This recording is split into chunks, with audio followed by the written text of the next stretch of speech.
இன்றைய செய்திகளை உரக்கச் சொல்வோம். வணக்கம். செய்திகளை உரக்கச் சொல்வோம். வருவாய்த்துறை சங்கங்களின் கூட்டமைப்பின் சார்பாக மறியல் போராட்டம்.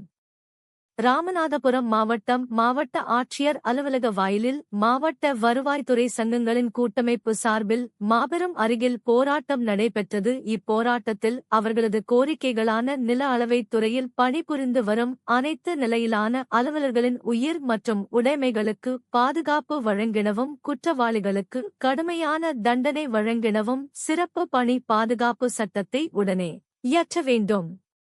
நில அளவைத் துறையில் பணிபுரிந்து வரும் அனைத்து நிலை ஊழியர்களுக்கும் பணிப்பளுவை கருத்தில் கொண்டு மேம்படுத்தப்பட்ட ஊதியம் மற்றும் கனி ஊதியம் உடன் வழங்கிட வேண்டும் போன்ற 9 அம்ச கோரிக்கைகளை வலியுறுத்தி இந்த மறியல் போராட்டம் நடந்தது. சாலை மறியலில் ஈடுபட்ட வருவாய்த்துறையினரை கைது செய்து தனியார் திருமண மண்டபம் ஒன்றில் வைக்கப்பட்டனர்.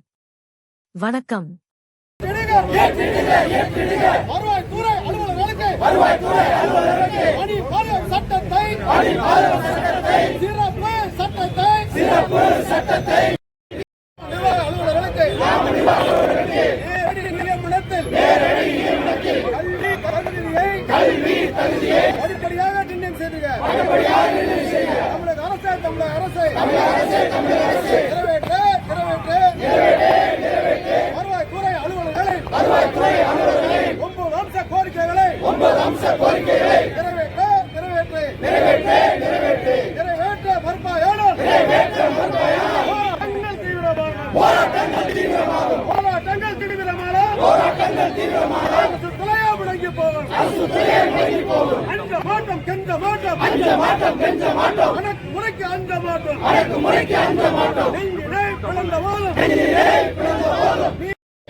இந்த சேனலை உங்களுக்கு பிடிச்சிருந்தா மறக்காமல் சப்ஸ்கிரைப் பண்ணுங்கள், லைக் பண்ணுங்கள், ஷேர் பண்ணுங்கள் அண்ட் கமெண்ட் பண்ணுங்கள்.